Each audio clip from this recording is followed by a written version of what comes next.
Seorang gadis dari sebuah kota kecil pergi berjalan-jalan dan menghilang tanpa jejak.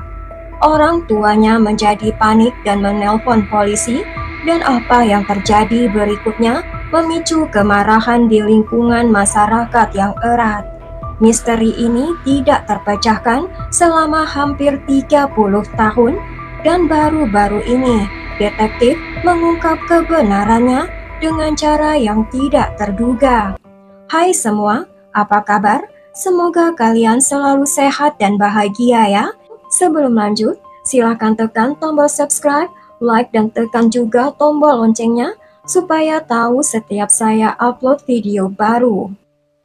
Daniel Houchen lahir tanggal 11 November 1980 di Alexandria, Minnesota, Amerika Serikat. Tak lama kemudian, orang tuanya memiliki 2 orang anak lagi, laki-laki dan perempuan. Setelah anak bungsunya lahir, keluarga tersebut memutuskan untuk pindah ke kota kecil bernama Belgrade, Montana, Amerika Serikat, tempat yang tenang yang dikelilingi oleh pegunungan dan terletak jauh dari kota besar. Tapi Belgrade adalah tujuan wisata yang populer bagi turis. Banyak orang datang ke sana untuk bermain ski atau mendaki gunung. Orang tua Daniel memilih kota itu terutama karena mereka ditawari pekerjaan di patroli olahraga ski. Ini cocok bagi mereka berdua karena mereka suka menghabiskan waktu di luar ruangan sebanyak mungkin. Hasrat mereka menular ke anak-anak mereka sejak di usia yang sangat muda, dan keluarga itu selalu siap untuk berpetualang, pergi bermain ski, hiking, memancing, dan perjalanan dengan perahu dekat sungai di dekatnya. Daniel sendiri sangat menyukai panjat tebing yang mudah dilakukan di sekitarnya. Di saat yang sama, Daniel berhasil berprestasi di sekolah dan dengan cepat menjadi siswa terbaik. Daniel memiliki rencana besar dan bermimpi masuk ke sekolah kedokteran dan menjadi bioengineer. Pada tanggal 21 September 1996, kota mereka mengadakan festival tahunan.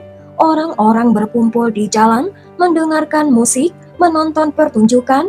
Daniel yang berusia 15 tahun saat itu memiliki rencana dengan teman-temannya di malam hari. Tapi sebelum itu, Daniel memiliki beberapa waktu luang.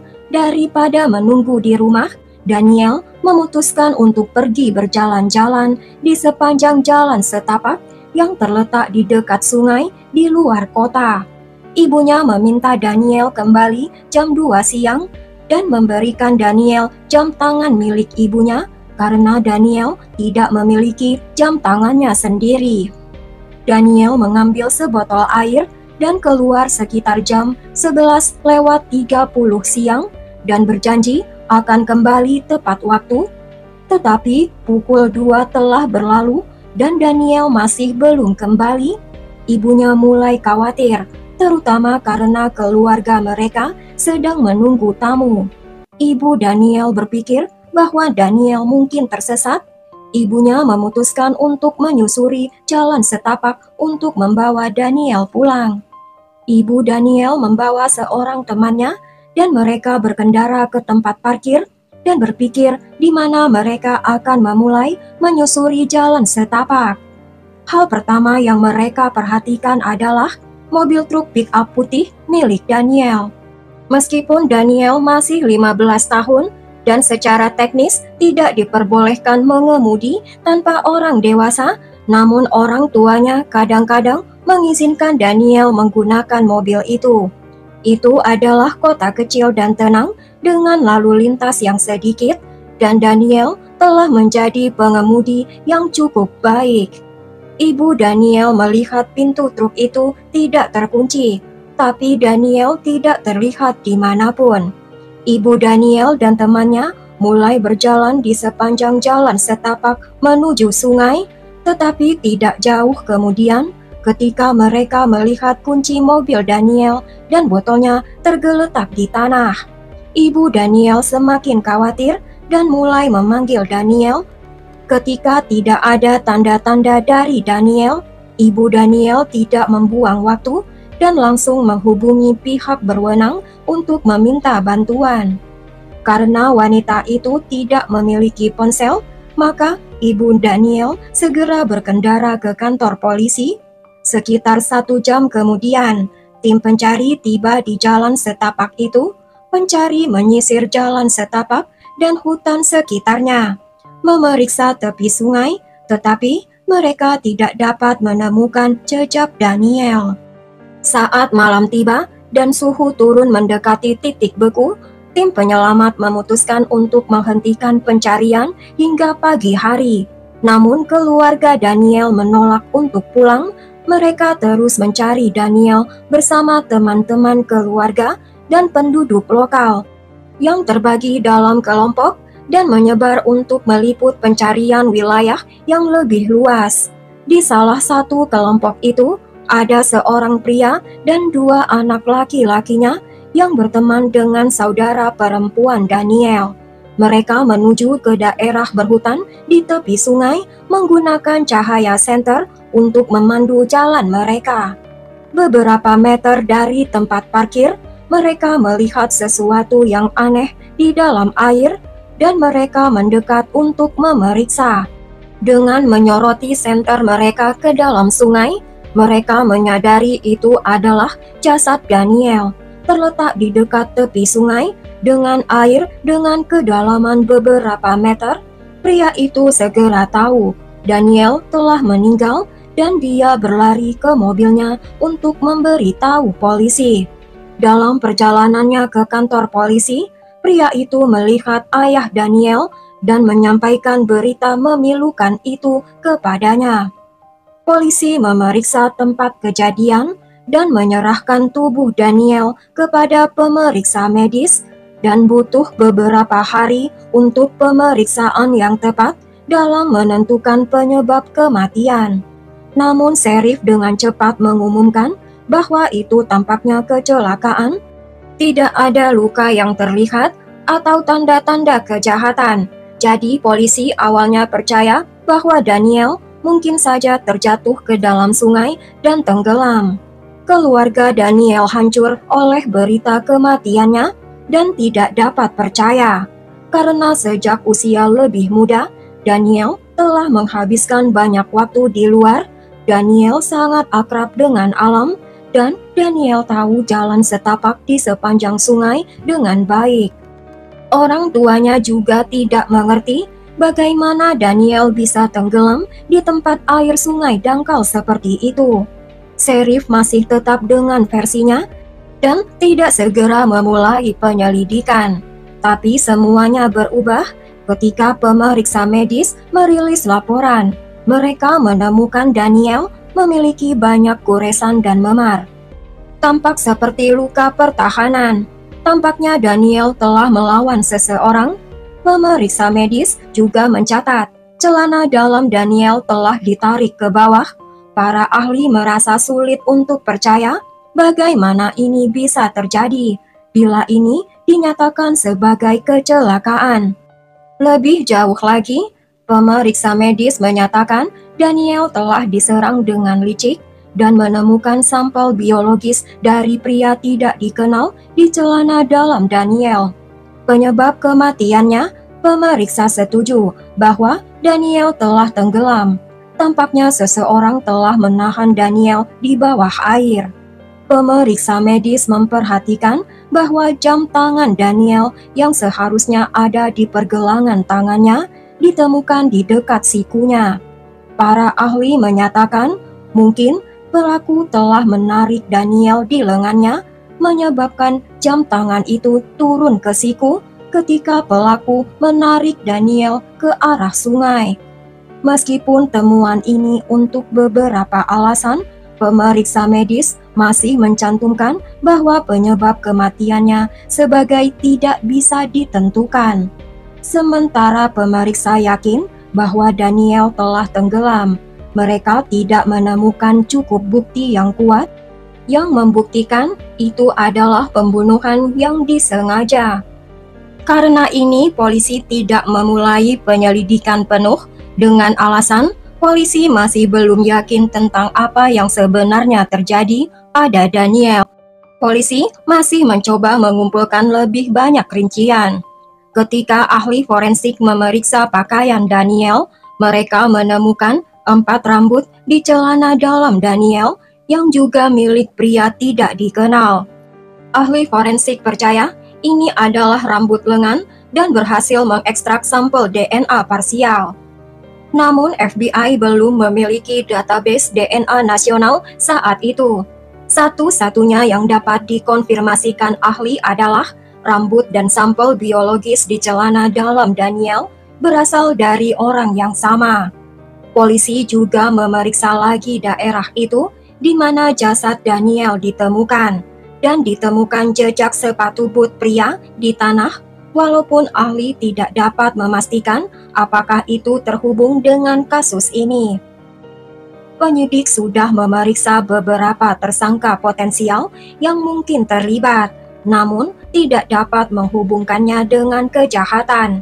Masalahnya adalah sampel DNA yang polisi temukan hanya sebagian, jadi polisi bahkan tidak dapat membandingkannya dengan DNA tersangka. Banyak data dari kasus ini tetap dirahasiakan, tidak hanya dari masyarakat, tapi bahkan dari keluarga Daniel sendiri. Untuk waktu yang lama, keluarga Daniel dan masyarakat bahkan tidak tahu bahwa Daniel telah dilecehkan. Beberapa detektif masih bingung karena kasus tersebut belum direklasifikasikan sebagai kasus pembunuhan dan diselidiki sebagaimana mestinya. Salah satu detektif tersebut adalah Cindy Botek yang bergabung dengan polisi hanya beberapa hari sebelum kematian Daniel. Cindy terlibat dalam penyelidikan sejak awal. Cindy yakin mereka berurusan dengan pembunuhan. Namun saat itu, Cindy tidak memiliki kewenangan untuk melawan atasannya dan melakukan penyelidikan penuh. Salah satu teori adalah bahwa si pembunuh mungkin mengenal Daniel seperti tetangga atau teman. Detektif Cindy berbicara pada orang tua Daniel, tapi mereka tidak bisa memikirkan siapa yang ingin menyakiti putri mereka. Daniel tidak pernah memiliki masalah dengan teman sekelasnya atau siapapun di kota itu. Selama beberapa bulan setelah kematian Daniel, hampir tidak ada kemajuan dalam kasus ini. Polisi terus mewawancarai orang-orang dan mempertimbangkan tersangka, tetapi karena keengganan sheriff untuk memulai penyelidikan yang tepat, mereka tidak dapat melakukan banyak. Bagi beberapa petugas, sudah jelas bahwa Daniel telah diserang dan orang yang bertanggung jawab mungkin masih tinggal di komunitas mereka. Beberapa tahun setelah pembunuhan tersebut, polisi mencoba memasukkan sampel DNA di jasad Daniel ke dalam database DNA FBI, tapi tidak ditemukan kecocokan. Pada tahun setelah kematian Daniel, keluarganya mempelajari lebih banyak rincian tentang kasus ini, termasuk fakta bahwa Daniel telah dilecehkan. Keluarga Daniel sangat marah karena sheriff tidak memperlakukan kasus itu sebagai kasus pembunuhan sejak awal dan menyembunyikan informasi penting tersebut dari keluarga korban. Sheriff kemudian mengaku bahwa dia tidak pernah menganggap kasus itu sebagai kecelakaan dan dia selalu percaya kasus itu adalah pembunuhan. Ini bertentangan dengan pernyataan sheriff sebelumnya kepada surat kabar lokal, di mana sheriff mengatakan dengan jelas bahwa tidak ada bukti cukup untuk melabeli kasus itu sebagai pembunuhan. Orang tua Daniel juga mengingat sheriff mengatakan pada mereka hal yang sama, yang hanya menambah kebingungan dan frustasi mereka. Sheriff mencoba mengalihkan fokus ke pemeriksa medis dengan bersikeras bahwa satu-satunya alasan sheriff tidak memulai penyelidikan penuh adalah karena pemeriksa medis mencantumkan bahwa cara kematian Daniel sebagai tidak dapat dijelaskan. Semua orang mengerti bahwa penyelidikan yang tepat dalam beberapa hari pertama setelah pembunuhan terjadi dapat membantu memecahkan kasus ini. Sekarang bertahun-tahun kemudian, menemukan pembunuhnya menjadi jauh lebih sulit. Orang tua Daniel terus berjuang untuk penyelidikan yang adil, tetapi setiap upaya mengarah pada jalan buntu. Pada akhirnya, adik perempuan Daniel mengambil kasus tersebut, memberikan wawancara pada media lokal. Dia menghubungi penyidik untuk memastikan bahwa pembunuh Daniel bisa ditemukan. Pada tahun 2019, 23 tahun setelah pembunuhan, keluarga Daniel akhirnya berhasil membuka kembali penyelidikan. Sayangnya ini tidak menghasilkan terobosan baru. Basis data DNA FBI masih tidak menemukan kecocokan, dan pemeriksaan ulang terhadap tersangka lama tidak menghasilkan apa-apa, menjadikan kasus ini terhenti sekali lagi. Ini berlanjut hingga tahun 2021, ketika sheriff baru mengambil alih Departemen Kepolisian setempat. Dia telah bergabung dengan kepolisian sebelum kematian Daniel, dan kasus ini telah menghantuinya sejak saat itu. Seperti koleganya yang lain Cindy, sheriff selalu percaya kasus itu adalah kasus pembunuhan, dan sekarang dia memiliki wewenang untuk meluncurkan penyelidikan penuh. Tetapi setelah bertahun-tahun, dia hampir tidak memiliki petunjuk yang kuat, kecuali sampel DNA parsial dari kemungkinan pelaku. Sheriff menyadari kasus ini membutuhkan perspektif baru, hingga sheriff mendatangkan dua ahli dari luar. Yang pertama adalah mantan penyidik dari California yang sekarang bekerja sebagai detektif swasta, dan yang lainnya adalah spesialis DNA. Mereka bersama fokus mengidentifikasi pemilik rambut dan bahan biologis yang ditemukan pada celana dalam Daniel. Pertama-tama, mereka mengirim sampel itu ke laboratorium di California yang memiliki beberapa alat analisis DNA paling canggih, dan kemudian mereka menunggu. Sekitar waktu yang sama, pada bulan Agustus 2023, kasus Daniel secara resmi direklasifikasikan sebagai kasus pembunuhan, hampir 27 tahun setelah kematiannya. Beberapa bulan kemudian, di awal tahun 2024, para ahli dari laboratorium menghubungi penyidik menyatakan bahwa mereka belum mendekati identifikasi pemilik DNA tersebut. Meskipun mereka telah melakukan suatu hal yang penting, alat mereka memungkinkan mereka untuk mengekstrak profil DNA lengkap yang merupakan langkah maju yang signifikan. Para peneliti kemudian mengirim sampel-sampel ini ke laboratorium lain di kota Virginia dengan harapan mereka dapat menggunakan silsilah genetik untuk melacak DNA itu kembali kepada pemiliknya. Beberapa bulan berlalu hingga mereka akhirnya mendapat panggilan telepon yang mereka tunggu-tunggu. Para ahli dari laboratorium Virginia menjelaskan bahwa mereka telah mengunggah profil DNA pelaku ke basis DNA publik, di mana orang-orang secara sukarela membagikan DNA mereka untuk menemukan kerabat mereka. Basis data DNA ini telah membantu memecahkan banyak kasus menggunakan silsilah genetik, melacak tersangka ke pohon keluarga mereka. Ahli segera menemukan kecocokan yang sempurna. Ternyata pemilik DNA tersebut telah dengan sukarela menyerahkan sampel DNA-nya ke dalam database, sesuatu yang tidak sering terjadi. Pria itu adalah Paul Hutchinson, berusia 55 tahun, yang tinggal di sebuah kota kecil bernama Dillon, sekitar 160 km dari tempat di mana Daniel terbunuh. Penyelidik menemukan bahwa pada saat pembunuhan, Paul Hutchinson berusia 27 tahun dan Paul merupakan mahasiswa di Universitas Montana, hanya 20 km dari kota Belgrade. Paul memiliki gelar di bidang biologi dan bekerja di Biro Pengelolaan Lahan Montana. Paul juga telah menikah dan memiliki 2 anak.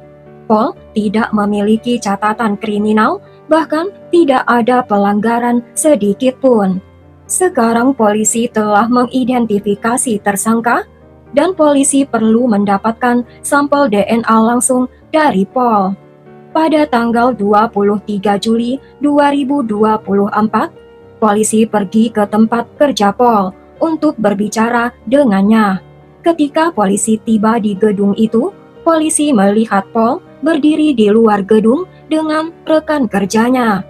Penyelidik mengatakan pada Paul bahwa mereka ingin menanyakan Paul beberapa pertanyaan di kantor polisi, dan menurut polisi, mereka dapat melihat warna memudar dari wajah Paul.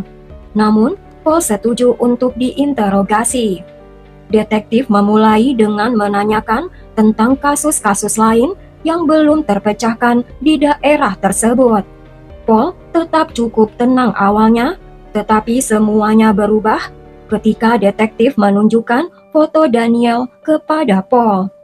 Paul tiba-tiba menjadi sangat gugup, berkeringat, menggaruk wajahnya, dan bahkan menghisap tangannya. Paul Hutchinson hampir tidak bisa berdiri, bahkan tersandung sebuah kursi ketika dia mencoba untuk berdiri. Bagi polisi, reaksi Paul ini adalah konfirmasi dari rasa bersalah. Namun Paul terus menyangkal keterlibatannya dalam kasus ini. Namun pengakuan Paul tidak diperlukan lagi. Detektif mengumpulkan sampel DNA Paul dan mengirimkannya ke laboratorium. Untuk saat ini, detektif melepaskan Paul karena mereka tidak memiliki cukup bukti hingga hasil laboratorium keluar. Tepat setelah interogasi, detektif menghubungi saudara perempuan Daniel dan mengatakan padanya bahwa akhirnya polisi telah menemukan pembunuh kakaknya. Polisi mengatakan bahwa polisi tidak meragukan kesalahan Paul dan analisis DNA hanya untuk mengkonfirmasikannya. Saudara perempuan Daniel yang telah menunggu selama 28 tahun merasa lega mengetahui orang yang bertanggung jawab akhirnya menghadapi keadilan. Namun hal tidak terduga terjadi. Pada hari setelah interogasi, di mana polisi seharusnya menerima hasil laboratorium, Paul menelpon kantor polisi setempat, mengatakan bahwa Paul butuh bantuan. Paul memberikan lokasinya kepada operator dan kemudian dia menutup telepon. Ketika petugas tiba di lokasi kejadian, polisi menemukan mobil Paul diparkir di pinggir jalan. Di dalam mobil, polisi menemukan Paul tewas dengan senpi tergeletak di sampingnya. Selama penyelidikan, detektif menyatakan bahwa Paul melakukan kejahatan itu sendirian. Tidak ada catatan di dalam mobil, tetapi motif Paul jelas. Mungkin Paul menyadari bahwa dia tidak ada cara lain untuk menghindari penjara, di mana Paul akan menghabiskan sisa hidupnya. Untuk istri dan anak-anak Paul, seluruh situasi ini sangat mengejutkan. Tidak ada satupun dari keluarga Paul tahu apa yang dilakukan Paul 30 tahun yang lalu. Mereka bahkan tidak menyadari bahwa Paul telah diinterogasi polisi. Keluarga Paul tahu tuduhan ini bersamaan dengan waktu mereka mengetahui kematian Paul. Teman dan rekan kerja Paul sama terkejut ketika kasus terungkap. Semua mereka melihat Paul sebagai pria keluarga yang berbakti dan teman yang dapat diandalkan. Pada bulan Agustus 2024, polisi mengadakan konferensi pers dan mengumumkan bahwa DNA Paul Hutchinson sangat cocok dengan sampel yang ditemukan di celana dalam korban. Polisi percaya ini adalah kejahatan karena adanya kesempatan atau oportunis. Tidak ada bukti bahwa Daniel mengenal Paul.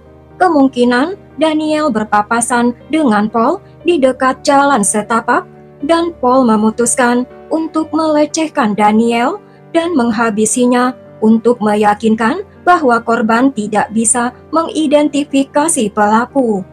Keluarga Daniel mengaku bahwa mereka merasa lega setelah mendengar kematian Paul. Yang membuat keluarga Daniel marah, Paul bisa saja beberapa dekade lebih awal ditangkap jika sheriff setempat yang menangani kasus ini menanganinya dengan lebih serius. Jika itu terjadi, maka Paul tidak akan bisa hidup bebas selama hampir 30 tahun. Dia bisa berkeluarga, memiliki pekerjaan, dan menikmati hidup yang damai. Istri Paul juga menyampaikan rasa bela sungkawa kepada keluarga Daniel dan menyatakan bahwa istri Paul tidak akan mendukung atau memaafkan apa yang dilakukan suaminya. Sampai di sini dulu kasus ini, guys. Ambil pelajaran positif dari setiap kasus dan buang jauh-jauh cerita kekerasan yang ada di dalamnya.